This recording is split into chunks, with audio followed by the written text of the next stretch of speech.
Is there a cover? Dude, $5 is a lot of money. I could buy like a box of cereal with that or something like that. I mean, it's not like they put in any effort making those songs. What, you strum some chords. I mean, seriously, why is there a cover? Hey everybody, welcome to Is There a Cover, your podcast about songwriting. I am your host, Chris Strand, and today on the show we have my good friends, Sons of Santos, who are some local Austin musicians. They're an incredible band. I think big things are awaiting them on the horizon.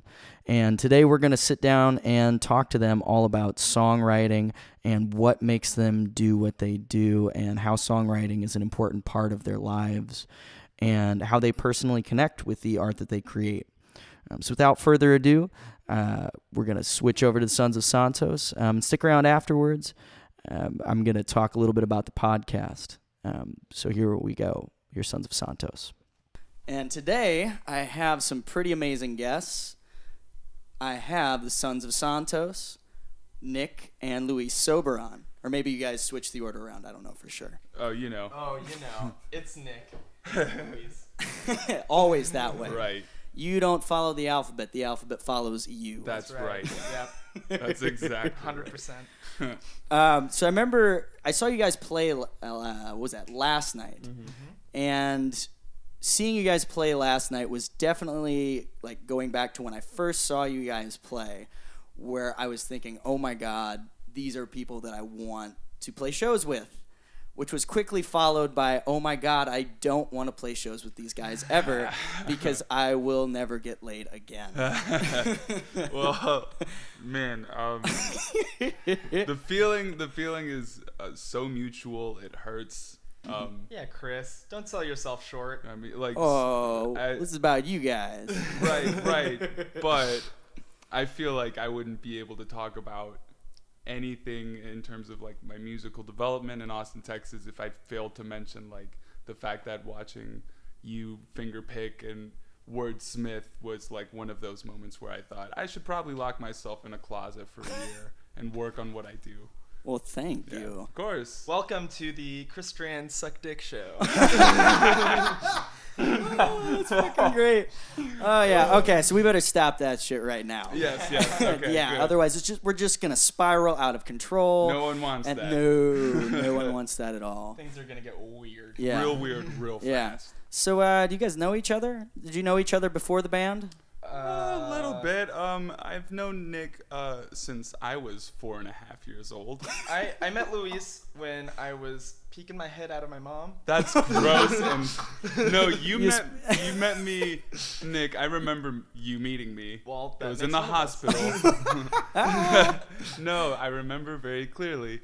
We were in the hospital, and Mom came out in a wheelchair, and she was holding you and me, and we have an older sister named Dee Dee. It's me, my sister, and our dad, Santos. And we were waiting for you to come out, and you were just sitting there, and little baby. And it was it took so much for me to comprehend that was a human being. I was like, it's a weird looking thing my mom's got. And it was Nick. That's Well, me. he was still in the weird worm stage. Yeah, You know, where they I just was look like I was a little aliens. larva. Oh, you're that weird purple color that looks like you've been holding your breath for 9 months. Yeah. Yeah, that sounds right.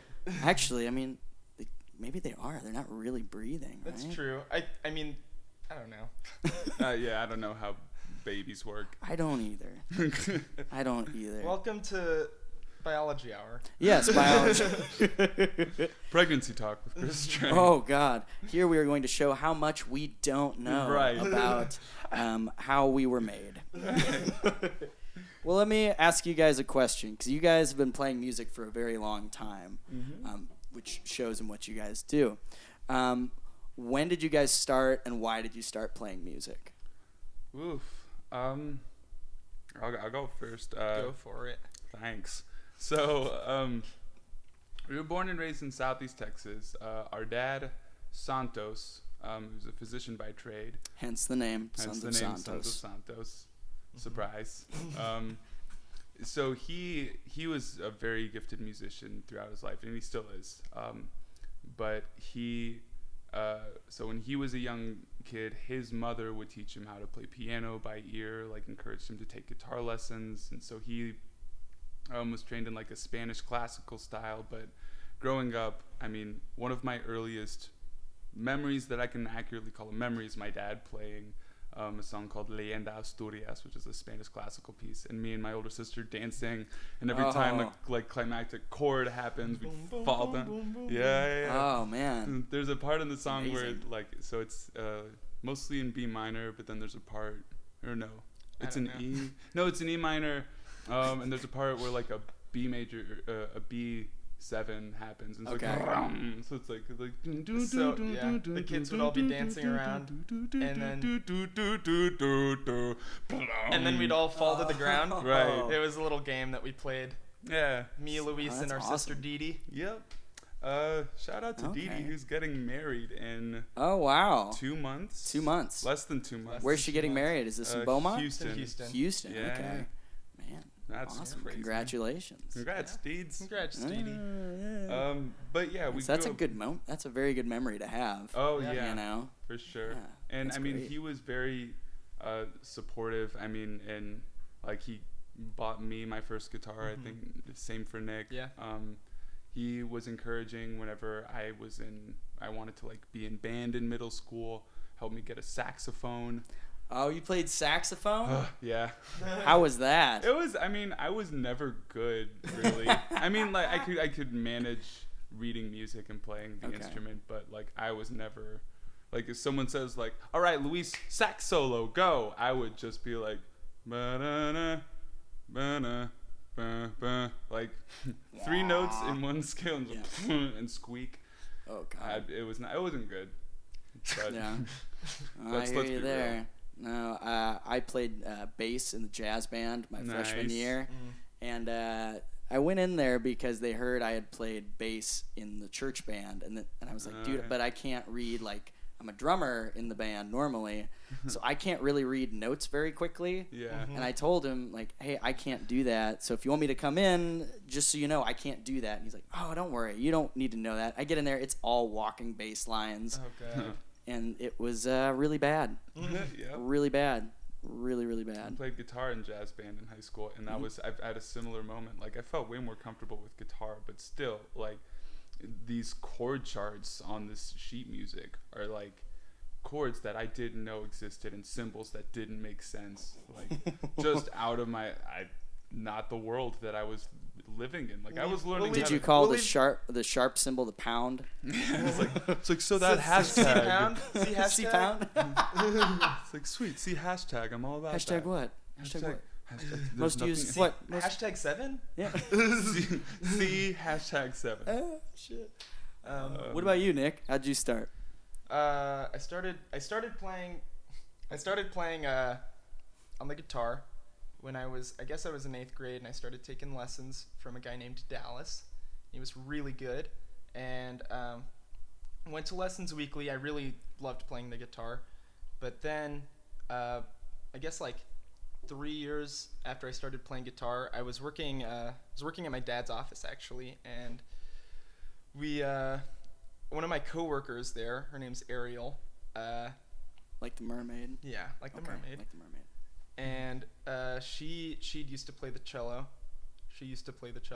And it had been sitting in her attic forever, but it was a 3/4 size cello, so it was like Okay. tiny. And I think I was listening to a band called Rah Rah Riot, and Okay. there's a cellist in the Oh, band yeah. who's beautiful. Her name's She is. Alexandra. Mm-hmm. And Still remember the name. Yep. Oh yeah. She really must have been beautiful. Oh yeah. And I was listening to it and I was like, geez, I really love the cello. It's a cool instrument. And she was like, I used to play the cello. I was like, that's awesome. I wish I could play the cello. She was like, well, I have one. And I was like, I can't afford that shit. Mm-hmm. But then she was like, nonsense.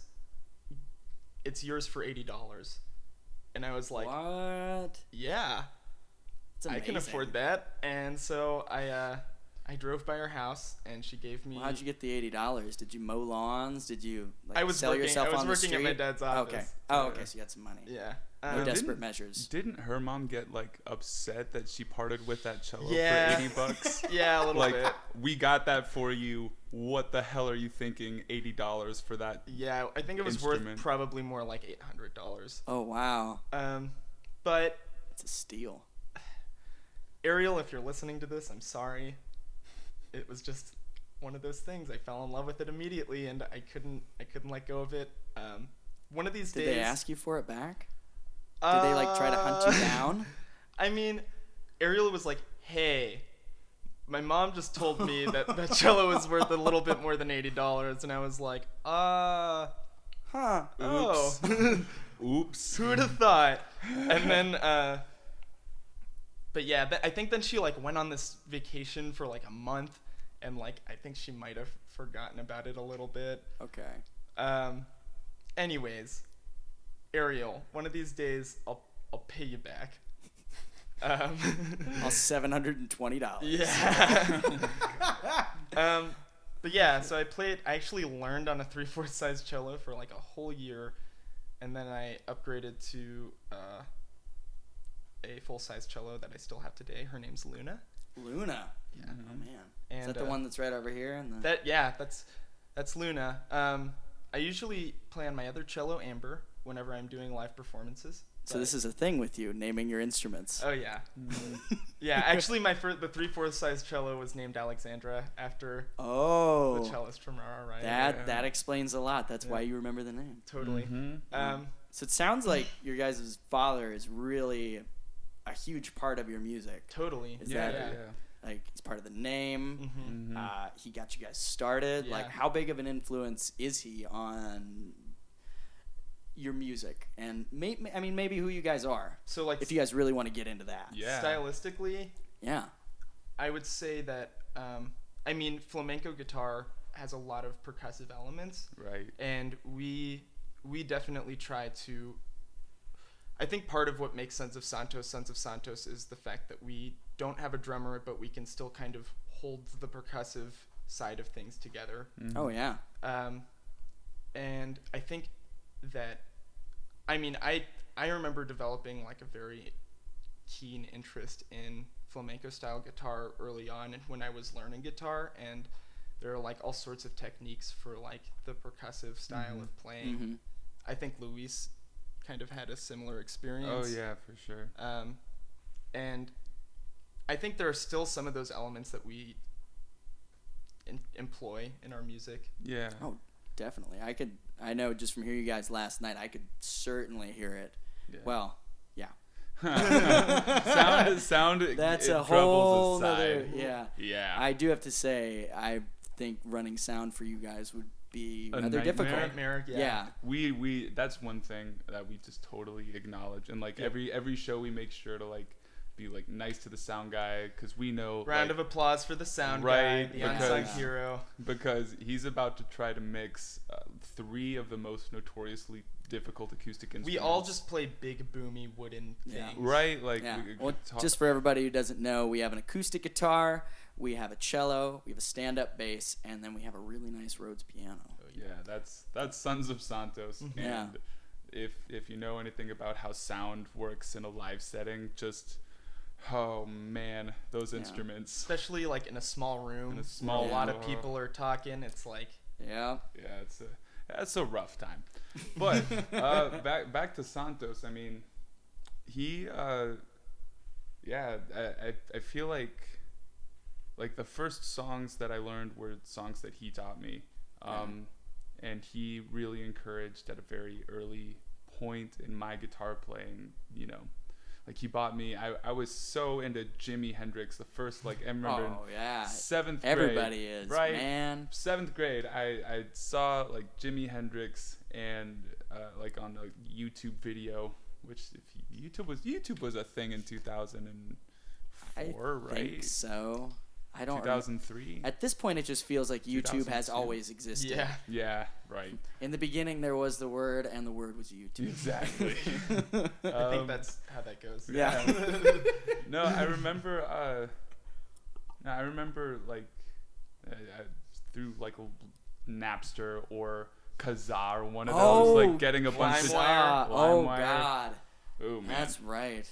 those are dangerous. Yeah. Man, Kids just get into I trouble got, on those things. dude. I did get in trouble once. Everybody got into trouble Right. with those things. Yeah. Seriously. It's like a rite of passage is what Yeah. it seems like anymore.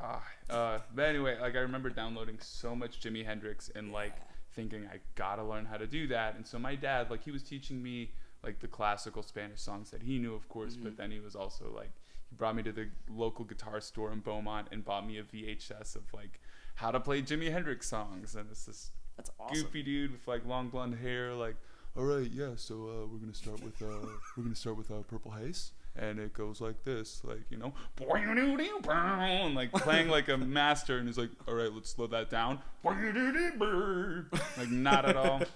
But I mean, And then you try to play along. He's like, yeah. Sounds like a cat in an alley. That's Yep. exactly right. Yep. But yeah, so I mean, and our dad still like plays music, and he's still like, you know, I'll show him new songs on a regular basis, and he'll be like, I like that, that's pretty good, I like it. He's still writing music too. Yeah, he is. Really? Yeah, I mean, he Wow. just like every other time I go home, my dad will be sitting on the piano and he'll like play this thing, and he's like, "What did you think?" And I'll be like, "That was awesome." Yeah. That's awesome. So your dad's a creative type too. Totally. Yeah, So it runs in the definitely. family. Like, is your sister creative? Your mom creative? So our mom, So my mom's more of a visual artist. Right. She paints a Oh, lot. wow. yeah, and our Cool. sister, she knows her way around music. So she was in band in middle school, and she had guitar lessons, has a keyboard in her, where she lives, but she's very much not in a place where we are, where like we've let music consume us. Yeah. Right. I mean, but no, she's You guys got have an taken ear the for it for plunge. sure. Mhm. Yeah. Yeah. Okay. So what was that like growing up in a household where everybody's trying to create all the time? Awesome. Great. Yeah. And It I was mean, awesome. Keep it going. Maybe let's get a little description in there. she's like, yeah, that was good. Yeah. Next Oh. question. Yeah. Well, okay. I Okay. think so. I mean, everyone in our family is very like, we're a family of busybodies. Mhm. So like our dad is a physician first, and a creative person maybe second. Our mom is a high school Spanish teacher, who still sketches and paints, but and then our sister, like I don't fault her for not, you know, writing music all the time. She's like a full-time physical therapist at Oh, a hospital God. in Houston. Great. She's great at her job. too. So oh, man, That's awesome. she's genius.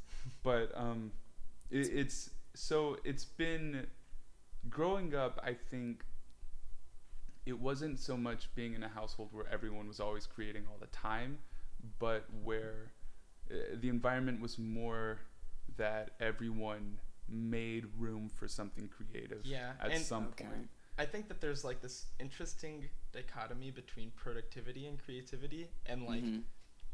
and our house was definitely kind of where those two things converged. Like home Okay. was where like you could be productive in a creative way, or vice versa.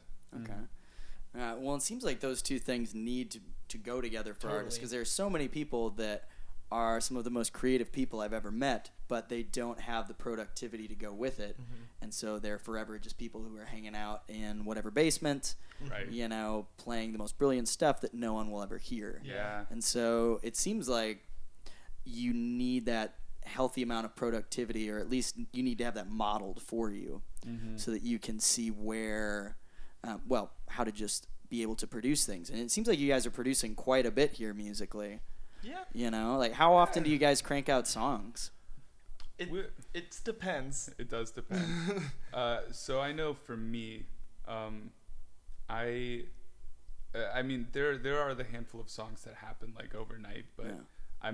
I've been taking a lot more care recently, like so that my songwriting process. Sorry, yesterday was a long day. I'm just hacking up a lung. Anyway, no, We're not editing that out at all. Good. That's staying in. keep it, We're keep getting it it, phlegm and all. please, please. That should be the name of this show, phlegm and all. Phlegm and all. A podcast about songwriting. Sounds like a podcast about like diseases, Right. like WebMD or Phlegm and something. all. Oh man. No, I think I've been trying to be much more deliberate and taking care with what I'm writing rather than just popping out a song and like thinking that it's done. I mean, but I think you're right though that the productivity is still important because otherwise, like I've got like a couple of good ideas that I put on a shelf forever and then come back to them years later. But instead, like these days, I'm working on a song like pretty consistently over a longer stretch of time than what I'm used to, but like making sure that I keep myself going back to it so I don't just like shelve it indefinitely. Yeah, because I mean there are all those myths of people, like supposedly Bob Dylan went into like his hotel room for 45 minutes and came out with like the times they are changing, supposedly. Right. But I think that's bullshit, personally. Totally. No, He probably had it in his pocket and was working on it for months and months and months. yeah. And then he's like, hey, look what I did in 45 minutes because it Right. fits with my mythos. Maybe, yeah. Or I don't know. Like I totally understand that there are like bursts of creativity where Yeah. like half a song comes out like in an hour-long Totally. moment, but then like that half a song is nothing until it's rounded out. Like I'm so bad at this. I know like in sitting down in an hour, like I can crank out a verse and I'm like so proud of it and I'm like this is great, and then like just I'm lost and there's nothing that comes after it. I probably have like in my little moleskin that I carry around maybe like 20 verses to songs that don't exist. Right? Like just verses and like maybe a sense of what the music would sound like, but that's it. Yeah. It's rough. I feel like a lot of people have that. They have some sort of a notebook or they're using napkins from whatever bar they're sitting at. Totally. Well, I know you're starting to write a bit more too, right, Nick? Yeah. Or like, how is that dispersed between the two? Like, who does most of the songwriting in the band, or is it about equal, or is it like Luis definitely takes the reins for the lyrics for the most part. Our latest song, I guess, was my lyrical creation. Yeah. what's the title of it again? Stay Awake. Stay Awake. And what time signature is it in again? 7/8. Okay. 7. So all of you sometimes music 8. people, you know what that means. For everyone else, just know it's real fucking weird. Yeah. really So where most songs are in like a 4 count, so like 1, 2, 3, 4, and some are in a 3 count, like 1, 2, 3, 2, 2, 3, like a waltz. Yeah. This is like 1, 2, 3, 4, 5, 6, 7, 2, 2, 3, 4, 5, 6. Well, 7. and also, so I hear it in 7/8, and then Trey hears it in 7/4, Right. and then Mason, I think, somebody hears it in like 14/8 or something like that. I don't Right. know. Like everybody kind of hears it in I their own way, which I think is awesome. I think yeah. that adds really cool things to the song, like from a arrangement perspective, especially rhythmically. Like sometimes like some people are doing like the ba ba ba and some people are doing like the ba ba. I don't know. There's a moment in the song. I'm just gonna say it's an awesome song, and I'm Thanks, Louis. super proud of my brother. Lyrically, I think it's really solid, it's a good and song. musically, it is just it's It's a pain in the ass to play, but I mean, Some of the best ones are though. Yeah. Right? Yeah. Where you're showing off what you can do and also like how well you can arrange them together. Yeah. Which brings, because I'm more of a lyric guy typically. Right. But that brings me to another question. Like, do you guys lean more towards the composition of the music?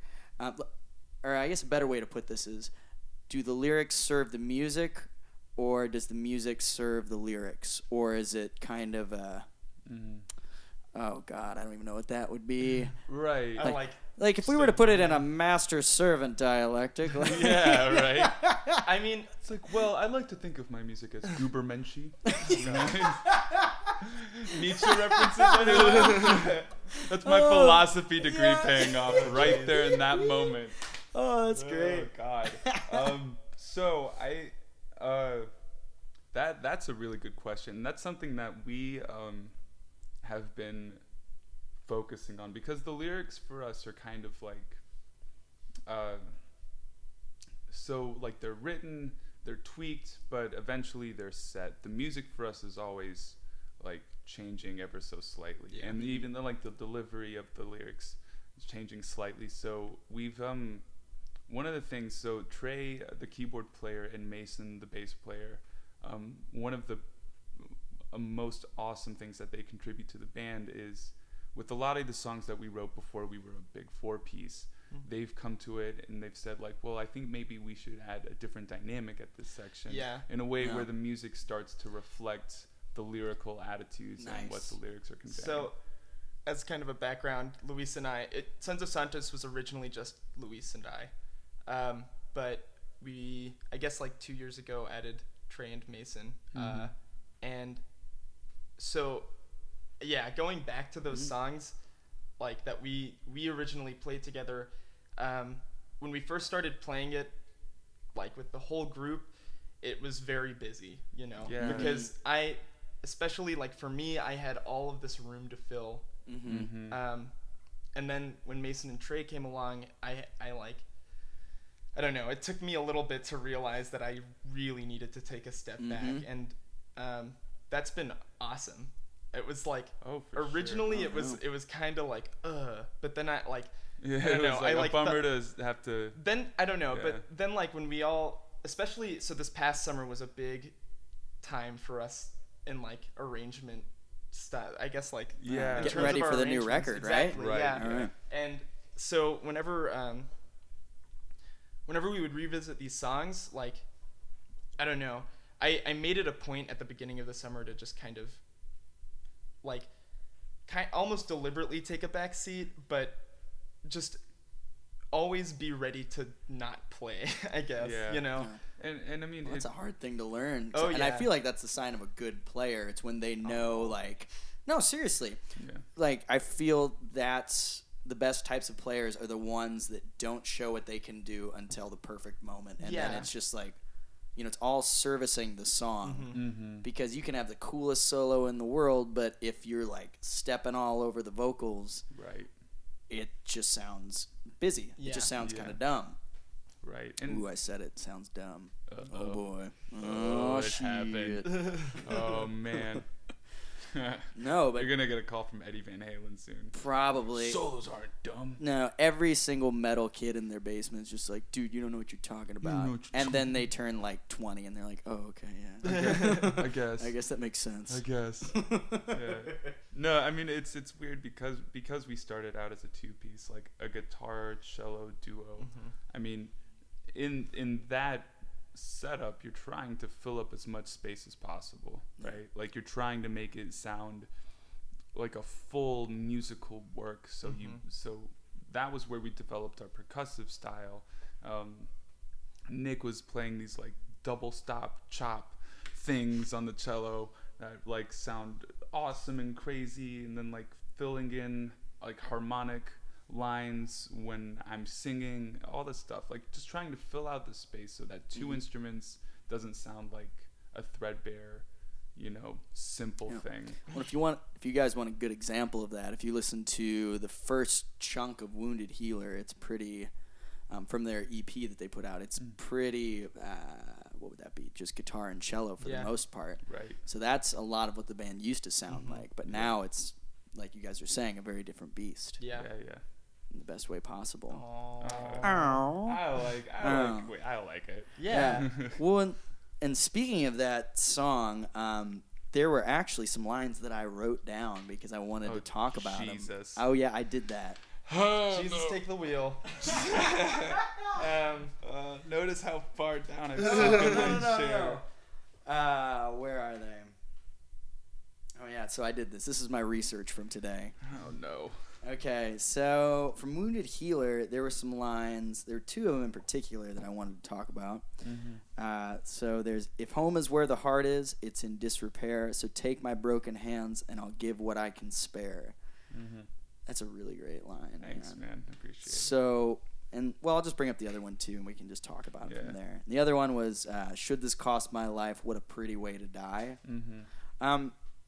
And those lines, I know every time that I've heard you guys play, it's just like, it feels like somebody's kicking me in the stomach every single time. It's just like, oh, I shouldn't have done that into the microphone. It's probably just a big But no, it's really just like a kick in the stomach. Yeah. And I was wondering if you guys could talk a bit about what that song's about in particular.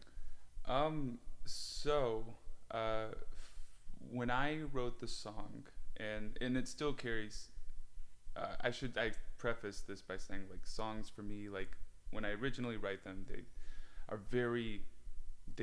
refer very directly to an experience or a feeling, but that changes over time, right? For me, this has been pretty consistent. So I was in a relationship, which I'm still in. Things were great. But at the time, she was going through some stuff, and I didn't know how to help. And I didn't know if I was in a position to help. So the whole song and the idea of the wounded healer, it's, like, I want so bad to make things better. Yeah. But I know that I'm a wreck. And I know that shit. you might not need me to be the person to help you. And I don't even know if I can help. So, It's a beautiful sentiment, man. oh, No, seriously. thanks. Seriously. Because to a certain extent, I think that's something very relatable that so many people can understand, the fact that everybody knows they have problems. Yeah. But we're still trying to be there for each other. We're still trying to help each other and, love each other. Right. But it's hard. Yeah. And recognizing at some point that it's, like, you can have the best intentions in the world and you can be ready to be the person that helps and saves the day, but that's not always what's needed from the person you're in a relationship with or on whatever level. But so I guess those two lines, so the first one, if home is where the heart is, it's in disrepair, so take my broken hands and I'll give what I can spare. It relates to that. It's first it was like just a play on, like, home is where the heart is, but the idea is that, like, our relationship, the heart, whatever, like, something's wrong here. And I know that I'm not in a position to really fix it, but I'll give whatever I can. Then the second, what was the second? The next, and should this cost my life, what a pretty way to die. Yeah. Which, some of it I think is the way, because that's such a cathartic moment in the song. Right. Everything's just building and building and building and building.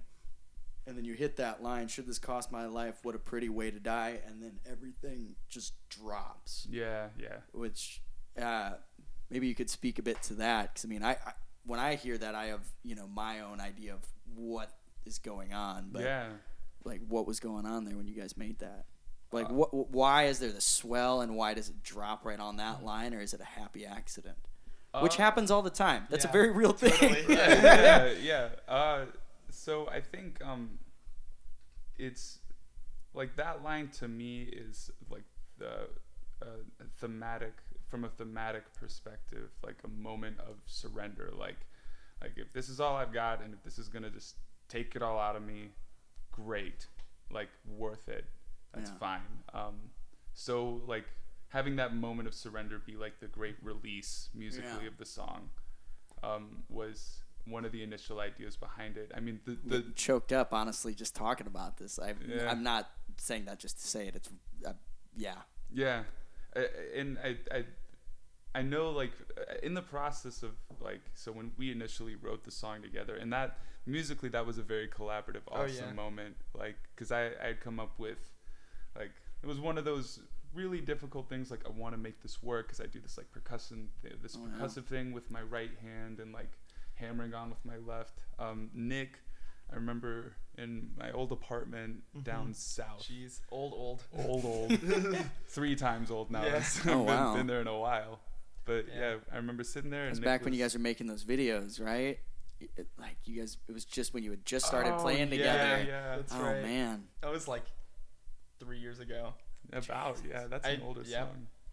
I remember. I think that was the summer after you were in New York, right? Yeah, and I wrote it in New York mostly. Yeah. And I think that was like my first year in Austin, and I remember like you playing that song for me, and I was like terrified a little bit because I was like, I don't know, I was still kind of like a fresh young musician. I don't Yeah, know. I guess I yeah. still am, but like, I mean, it was like there was a lot of pressure on me to like make sure everything was right, and yeah, I think that was one of those songs that like.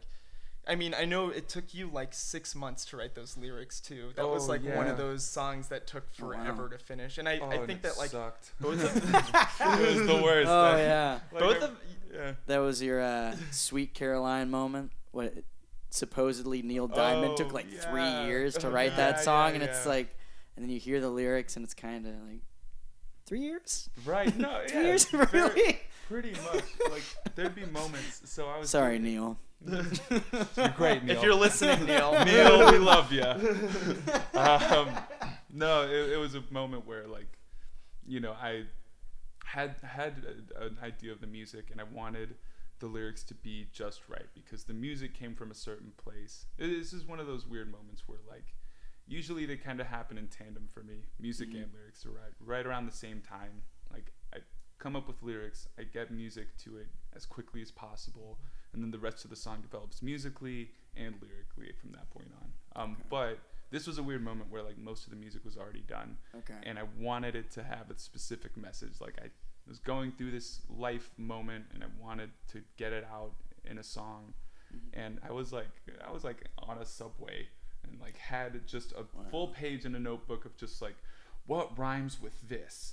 And then just like words and words and words, like crossing them off. Like I'm obviously not going to talk about a mouse.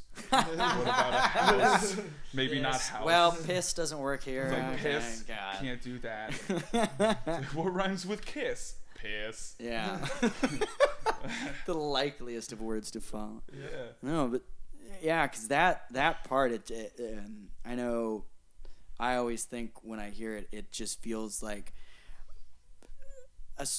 almost like an acknowledgement that, you know, hey, if this is how it goes, this is how it goes, but I'm still going to try. And if it's about a relationship, you know, even if it explodes and it ends and it dies like a phoenix that doesn't wake up from the ashes, that's okay. Right.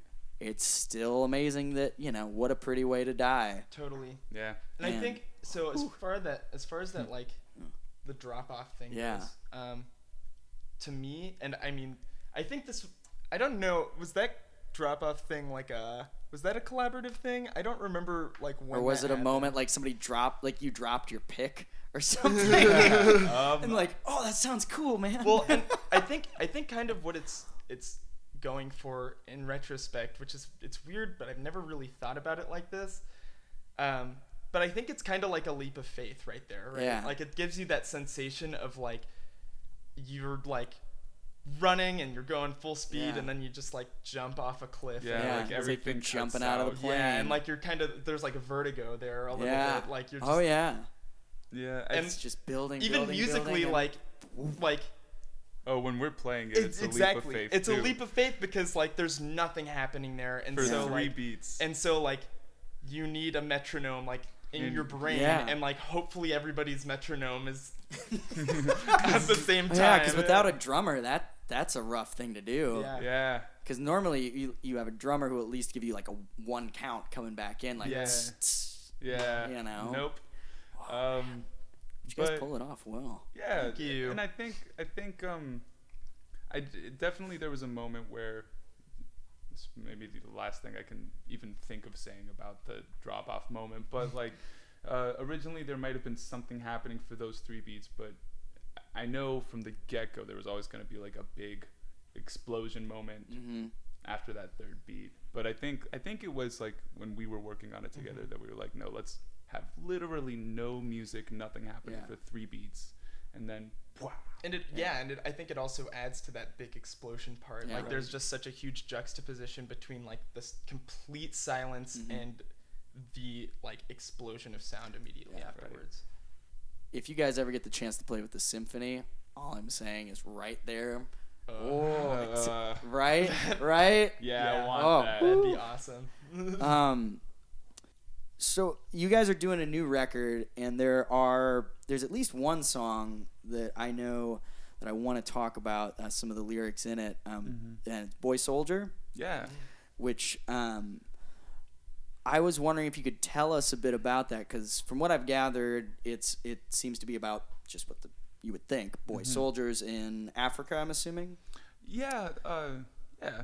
Okay. Well, and I was wondering if you could talk about just a little bit, because Luis, you were in law school.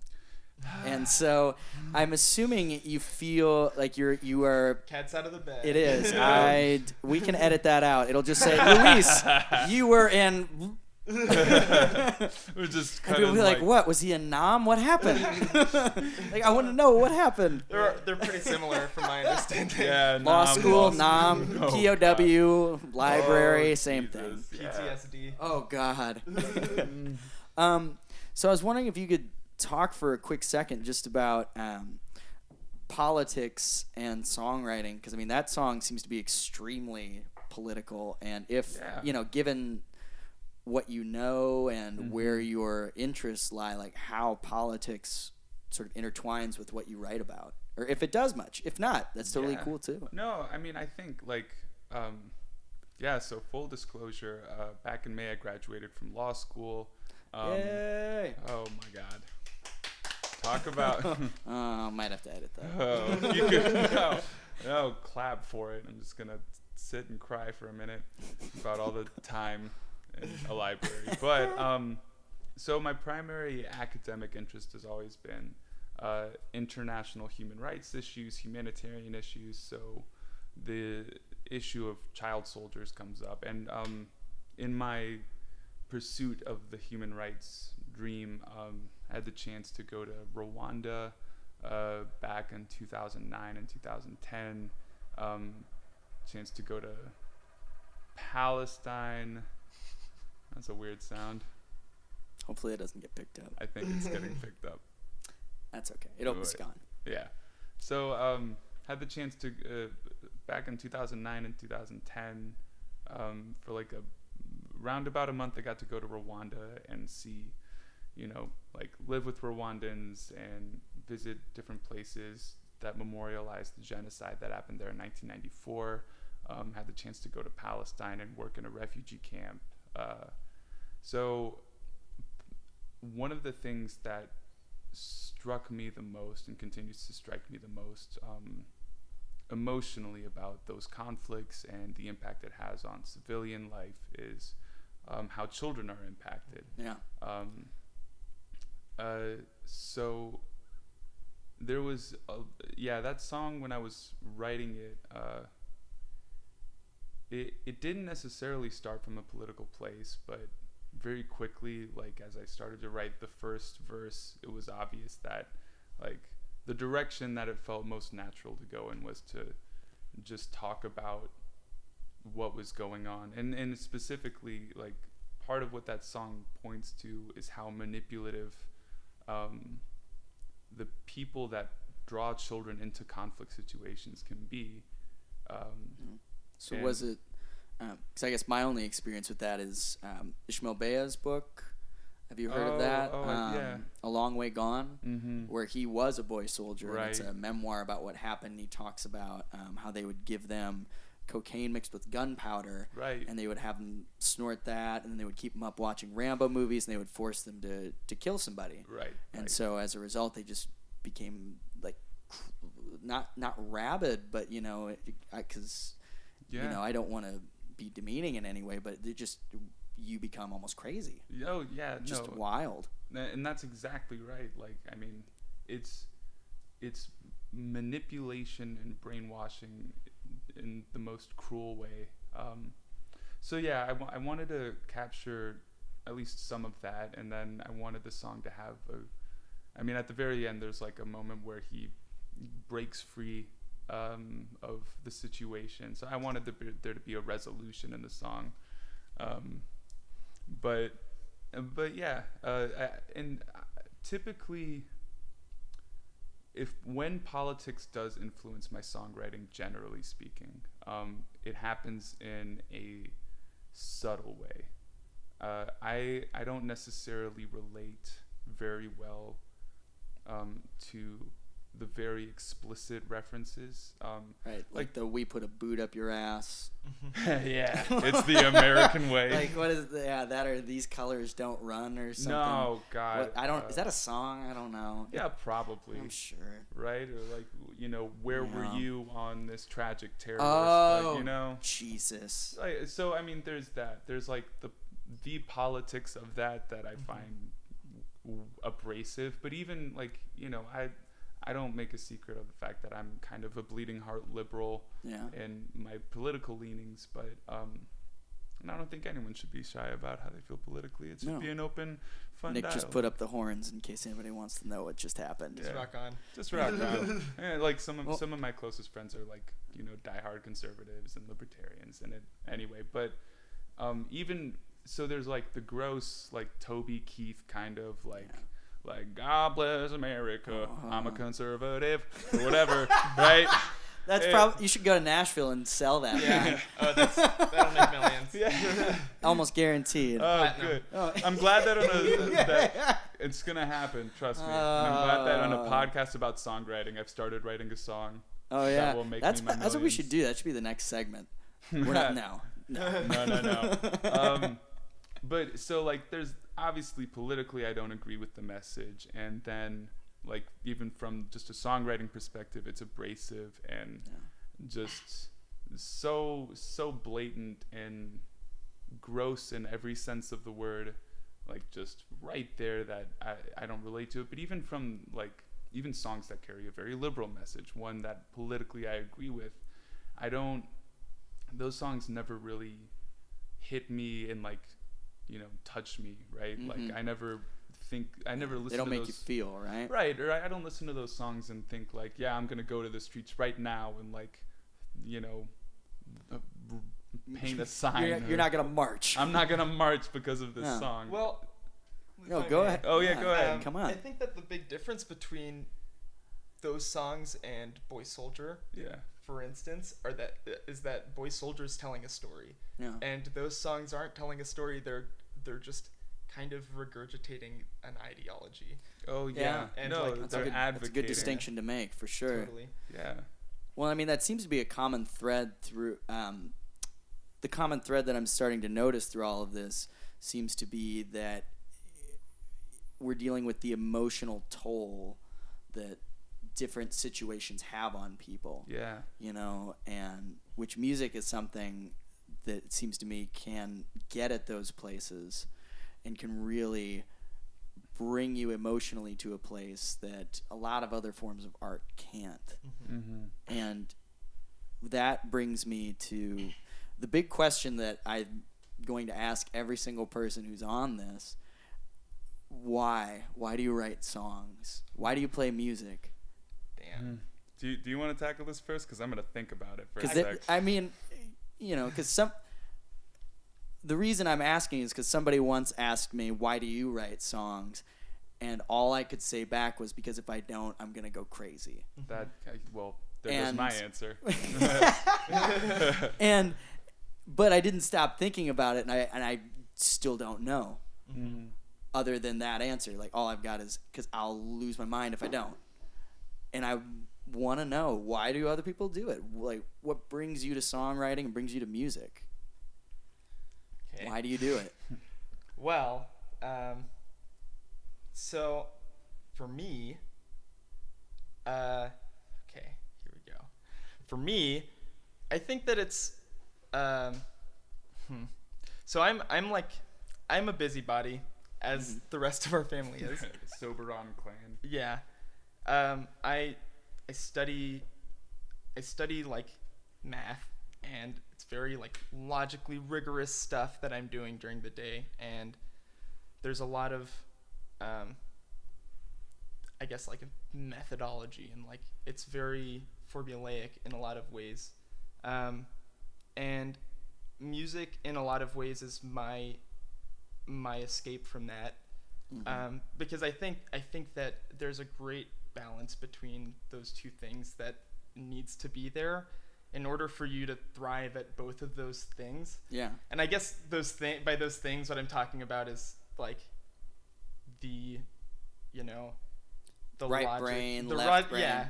Yeah, you gotta have that balance In- between the two. Those in two parts in fact, your life. Great quote by Khalil Gibran. Okay. Represent. Lebanon. Lebanon, what's up? What's up? There's a great quote from the Prophet by Khalil Gibran that says that you should rest in reason and move in passion. And That's beautiful. yeah, It's a beautiful quote. and I feel like during the day I'm resting in reason, and like I'm tackling these really hard math problems and thinking about these from a very analytical perspective. And when I get home, I take out my cello and I move. It moves me, and like that's like my passion. Yeah. And So it touches a part of you. It's like that's like your emotional core. totally, yeah. I think that like every time that I've ever written anything musically I've been really proud of, it's usually come from a place of desperation, and it kind of saves me from that place. You know. Yeah. I know. I feel like I know exactly what you're talking about. Yeah. Totally.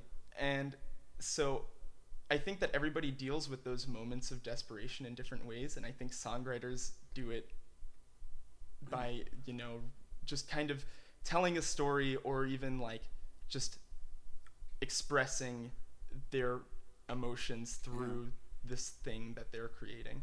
And then it feels almost like you're throwing it out there. Just, does anyone else feel this way? Can anyone else connect with this? Like, am I all alone in the world in this or not? Yeah. So I don't want to project me onto you. Totally. No. I guess to tie that whole answer together, I think that it's really important to maintain balance in your life. And I guess expressing yourself is, I think, something that's important for everyone in whatever way you do that. But for people like us, it's about telling a story and hoping that somebody relates to it. Yeah. And can hear you. Yeah. Like really, really hear you. Exactly. Yeah. Not just like, oh yeah, that's cool. It sounds nice. It's pretty. Listen to him play that song. Woo-hoo-hoo. Yeah. No. Just, But really, like. yeah. Yeah. Because that's really fulfilling. Whenever you like. Yeah. There's that. One of our friends. She wants us to she wants to get some of our lyrics tattooed on her. Oh, jeez. Oh, wow. So this is okay. So What? because That's you're probably gonna amazing. listen to this, Megan Syme. Thank you for being. Oh, like I know a Megan. Yeah. She's amazing. She's Great. amazing. She's the coolest person. Right. awesome. Yeah, she's great. Sons of Santos super fan. She so she was in Austin recently, and she wanted to come visit the studio. She asked if she could see us, and I said, well, we're in the studio, but like you're so cool, and I know you love what we do, and we love you, so come see the studio. So she came by, and she was wearing her Sons of Santos t-shirt, which was awesome. wonderful. But then she told us that one of the that she wanted to get tattooed on her forearm lyrics from one of the songs that's going to go on the album. Do you know the lyric? What's the line? Yeah, it's from the song. It doesn't have a formal title. It's just called Intro, and it's going to be the first thing that's on the album.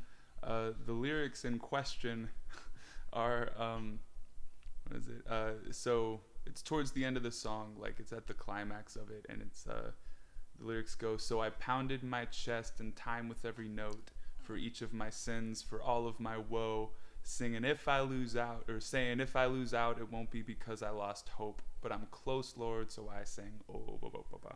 Oh, that's right. Yeah. That's by the way, there is a great video of you guys playing that overlooking like a ravine or something like that. Yeah. 360 bridge. If you guys get a chance, look that up on YouTube. It's on there, right? It's on our channel, yeah. Yeah. Okay. We don't have a lot on our YouTube channel, but that's there at least. It's really Yeah, it's great. So she told us that she wanted to get that tattooed, and it freaked me out, especially That must feel because good though, right? Yeah, it's an so honor. Yeah. tying it Yeah. back in is like, I remember like when she told us about that, it was like, oh god, Yeah. like whoa. But That's I don't know, amazing. it's and that kind of thing is incredibly humbling and like really, like that's a huge instance of like the things that happen that make you keep writing songs. You Yeah. know, Yeah. whenever you you can recognize that what you've created has like somebody has related to that and like it's really touched them, like that is what keeps songwriters doing what they're doing. Yeah. Yeah, And just absolutely. it was. What about you, man? Oh, What why about you, do Luis? I? Yeah, why do you? Hey, you have Why plenty do of I time do? to think. Yeah. No, I thanks for Yeah. buying me time, bro. That's No problem, that's dude. what's going on over there. Just shit. What do I do? What do I say? If Oh, there was God damn it. if there was a video of this, it'd be me like sinking down in my chair and like Yeah. looking around like, fuck, what do I say? What do I say? So I feel very similar to so what you said when you asked the question, like that, you know, if I didn't write, I'd go crazy. I feel very similar. Like for me, songwriting's always been like a coping mechanism, Yeah. right? Or at least a way to process things I don't understand. So the song, for example, the song that Megan wants to permanently ink onto her arm, which still blows my mind. amazing. I started writing that song, last summer, about over a year ago, and it was in a time where I was very uncertain with like how I was gonna make money in my life. Like I was applying for internships, I hadn't quite graduated yet, and I was so frustrated. Like I thought, like I've put in years and years and years of work into studying and in various internships and research things, and like worked crappy summer jobs. I've put in time and I haven't seen anything out of it. Yeah, and you're it's faced with the now what question. exactly, and didn't know what to do with it. And in the course of writing the song, I realized that there were deeper things going on, right? So the songwriting process at that point was a way for me to process what I was feeling, start to dive into something deeper than not just like anxiety about whether or not I'm going to have a job, but you know, like what ultimately I'm doing from the perspective of like why am I doing this, right? I don't know. So there's that aspect to it, like the fact that it helps me cope with things and process things I'm going through when initially I don't really understand them. But for me, and I don't know if you could relate to this. Oh, For me, I feel the most catharsis in the moment of performance. It's so the songwriting process itself, I get to like think about, I mean, not just like the message or story I want to tell or convey, but like, you know, I work with how the words sound, like the rhyme structures, like making sure the words are the words that I want, not just like settling for something that, you know, maybe sounds nice, but but there's nothing behind it. It's just nothing really behind vacant it. lyrics, more or less. Right. Yeah. Or like, you know, even subtle differences between like I'm working on a song right now, and like I've been going back and forth for a couple of weeks between so the line is, I don't know if things would be better if I didn't know you or if I hadn't known you, like Ooh. things like that, right? Yeah. So like, I mean, I spend a lot of time in that, and but like working through the whole process of getting the song together, that's good, and it's like therapeutic. But the moment of true catharsis is like in front of like a room of people who have no idea who you are, what you're about to do, and just like blasting out all of that like internal mess. that gets put into a song. Yeah. Well, I mean, that definitely shows in your guys' live performances. It does. You guys are into it. Yeah. You know, some bands you see them and you're just like, okay, you're phoning it in, you Right. know. Yeah. But I have yet to see that happen. Yeah. So it's definitely something that comes through from an Thanks. audience perspective. So Man. Well, it's, I think it's kind of like human nature. You know, Yeah. it's human nature to want to share in an experience with someone. yeah, we're And- social animals for yeah, sure. definitely. And I think that I definitely relate to Luis in that the live performance is like where the real catharsis happens, and I think it's because like you've been kind of cultivating this imagery of this experience that you've had, and like finally you're getting to like share in that experience with the audience. And I think for me, like the meaning of the song and that catharsis can change how I feel about the song itself. Yeah. Right? Like the experience can be so intense that ultimately I think of the song differently and I Yeah. approach it differently when I play it. But yeah, no, I mean, if I could perform live on a weekly basis and make that my life forever and ever, I probably would. I don't know if my hands would make it. Like, or You do your tend to guitar. bleed a lot. Yeah. Or your guitar. You just need an endless string of backup guitars. Yeah. Yeah, I Yeah. mean, the guitar I played last night, it's my favorite. It's just it's a Martin, but it's one of the low end Martins. It's a Yeah. DC 1XC. DC, I think that's right. Mhm. But it's got a big old crack on the top. Oh, and yeah. I play it so hard that like my knuckles on my right hand pop open and I start bleeding all over it. Probably got some blood on that guitar right now from last night. It's gonna be great. That's awesome. Well, speaking of that, I think maybe you guys want to play a little? Yeah, sure. All right. Cool. Okay.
There's no use being headstrong with a heart so weak. But you insist on walking through your injuries. You let me walk.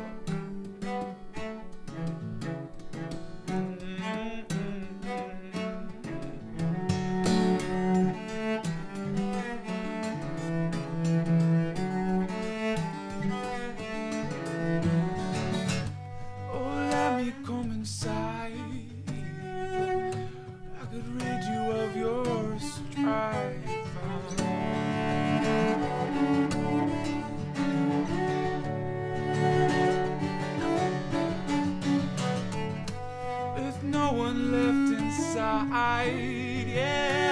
I could keep you through the night and shine.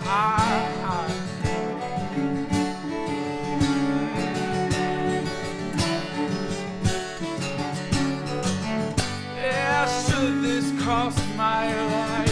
And what a pretty way to die.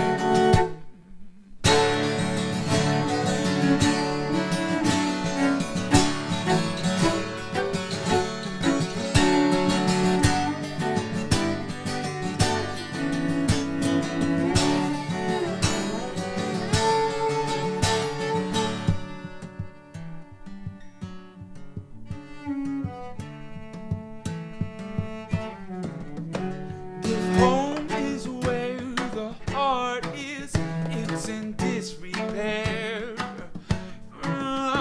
You take my broken hands and I'll give what I can spare. If you let me work.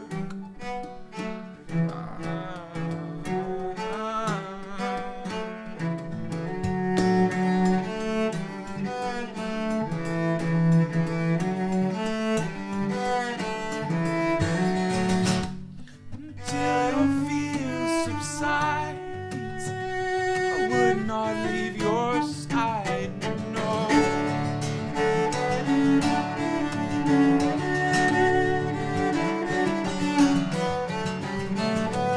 And until your tears have dried, yeah, I would not close my eyes.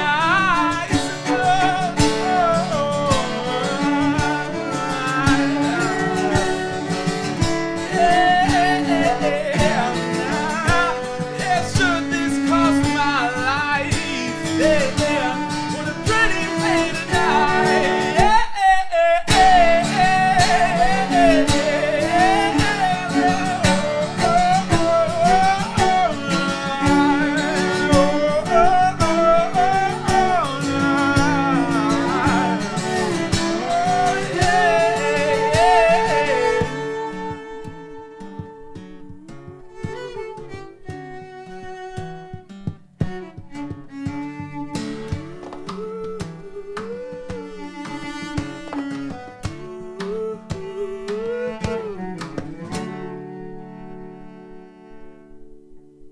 God damn. That's a good song. So there you have it, folks. That is the interview with Sons of Santos. I hope that you learned as much from it as I did, because I feel as though I know those guys better, and I feel, strangely enough, as if I know myself and maybe the way that I write songs a little bit better too.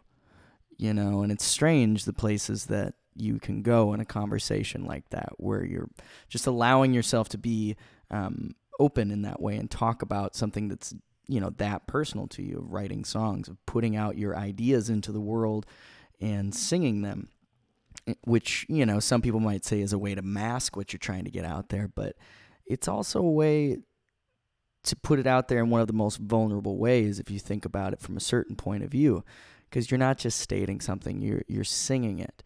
You are manipulating your body in such a way to deliver a message on certain notes. And I feel as though after talking to those guys that they are some of the most interesting people I've ever met, and I'm glad to say that I know them. So we have another episode, should be up in about 2 weeks. Thanks so much for listening. If you have any questions or if you want to be on the podcast, send an email to istthereacoverpodcast@gmail.com, and I will get back to you as soon as I can. Is there a cover? Thanks so much for listening. Dude, $5 is a lot of money. I could buy like a box of cereal with that or something like